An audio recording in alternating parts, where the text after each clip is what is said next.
continues here on One News Now. I'm Charles Lejano. Local pork prices are expected to increase to about 500 pesos a kilo now that the price ceiling has been lifted. To give us an update, we have Shaila Francisco reporting to us live from Makati. Shaila, good morning. Could you explain to us why the price of local pork is expected to surge now? Charles, limited supply and higher production costs are seen to push prices of local pork even higher. Hog raisers are already expecting an increase of 20 to 30 pesos a kilo of pork starting this week or next week. Prices in wet markets are ranging from 350 to 420 pesos per kilo as of today. But both the Pork Producers Federation of the and Samahang Industria and Agricultura are expecting prices to reach up to 500 pesos a kilo now that some producers are discouraging supply due to more imports. We see this might be felt by the third or fourth quarter. Dealers warn if prices will reach 450 to 500 a kilo, they may not sell local pork instead, as demand will be affected. As it is, business has been slow due to high pork prices. For now, they are waiting for more pork imports to arrive. Retailers and importers expect the bulk of imported pork to arrive as early as June. Aside from delays in shipments due to COVID-19, many are waiting for the new guidelines on the volume they can import, especially now that the increased allocation for pork imports on their minimum access volume has been approved. The Meat Importers and Traders Association are expecting imports to double this year, but they assure the public that this won't flood markets since some of this pork will go straight to processors for the making of processed goods. Charles, a Senate hearing is expected to start anytime soon to discuss the state of local hog industry and the impact of increased pork imports at lower tariffs. Charles? Thanks for that, Shaila. That was Shaila Francisco reporting live from Makati. Another curfew violator is dead after he was allegedly beaten up by barangay watchmen in Calamba, Laguna last week. 26-year-old Hernani Jimenez was caught breaching the curfew on April 7. Within 1 hour, he went from signing the barangay's blotter log to fighting for his life in the hospital. Barangay watchman in Calamba, Laguna said Jimenez sustained injuries after slipping and slamming his head on the ground while trying to escape. But Jimenez's family is not buying it, as they believe that the 26-year-old was beaten up. After 3 days in a coma, Jimenez succumbed to his injuries on Thursday. But Jomel Ortiz, one of the barangay watchmen who arrested Jimenez, says his conscience is clear. He insists it was all an accident. Malinis po ako sa kasi wala naman po kaming ginawa talagang foul play doon sa tao eh. Ano lang naman po talaga eh. Nakaakusahan lang po kami siguro mga bulong-bulungan na hindi naman nila talaga alam yung nangyari.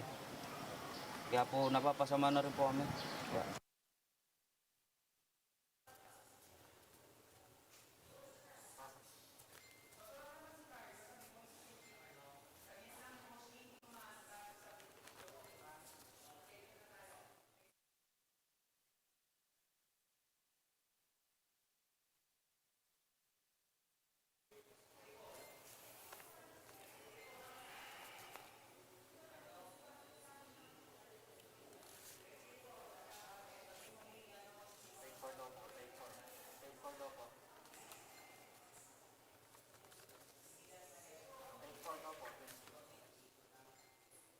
A flash flood in Makilala, North Cotabato displaced many families over the weekend. The local government believes the effects of strong earthquakes in the past may have caused the rapid rise of floodwaters. Gemma Vansenia with a story. 15 houses near Talun-Talunan River in Barangay Luayon in Makilala, North Cotabato were washed away after a flash flood hit the area on Saturday afternoon. More than 30 houses were partially damaged. Giant rocks, trees, and debris covered the entire Purok Mahogany in the same barangay. Some houses were soaked in mud. Most of the victims were not able to save their belongings because of the rapid flow of the river. Salba, natabunan yun mga bato, naanod, pati among baboy, among pispan, wala na. Nahurot tanan. Residents said they immediately evacuated to a higher ground after noticing the rapid rise of water with huge rocks and debris flowing through it. May magdahong nga magbaha. May naaman may diri nga galingkod karon kalitra nga ni ang kwan na may kay ang akong bata katulog nakadagan dagan na anak ko. Sukat-sukat kanya to ma'am. Karon pag yun nabuhat niya, ingani, kaya na may baha pero kagmay lang. Over the weekend, Pagasa warned of isolated rain showers and thunderstorms over most parts of Mindanao due to a through of a local pressure area and easterlies affecting Mindanao. The local government unit is still assessing the cause of the rapid rise of the flood and its overall damage. North Cotabato Governor Nancy Catamco said there's a huge possibility that the soil in the mountains where the river came from became unstable after a series of strong earthquakes in the province. Nung panahon ng lindol pa yan eh. Kaya parang masyadong malambot na yung mga lupa. So, diretso, kaya ang lakas ng tubig talaga. Walang nag-hold sa bundok. Unti-unti naka-recover sila sa lindol. Meron naman tayong mga assistants dito, si Mayor, yung kanilang mga relocation site, yun ang inaayos natin. Ngayon naman, ang nito ay dahil dito sa kanilang ilog, ang kailangan lang natin mailagay lang kaagad yung either dike. There are no reported casualties following the incident. Affected residents will be temporarily sheltered in a safe area in Barangay Luayon. They were also given assistance yesterday. Aside from the houses, a dike in Barangay Bulacanon and 3 hanging bridges in the town were also damaged by the flash flood. For News 5, Jem Avancenia, we are One News.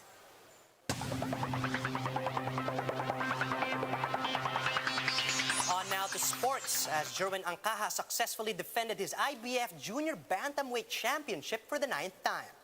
This after scoring a unanimous victory against Jonathan Rodriguez. Angkaha's got the nod from all 3 judges after sending his Mexican challenger down in the 8th round with a barrage of punches that swung the match in his favor.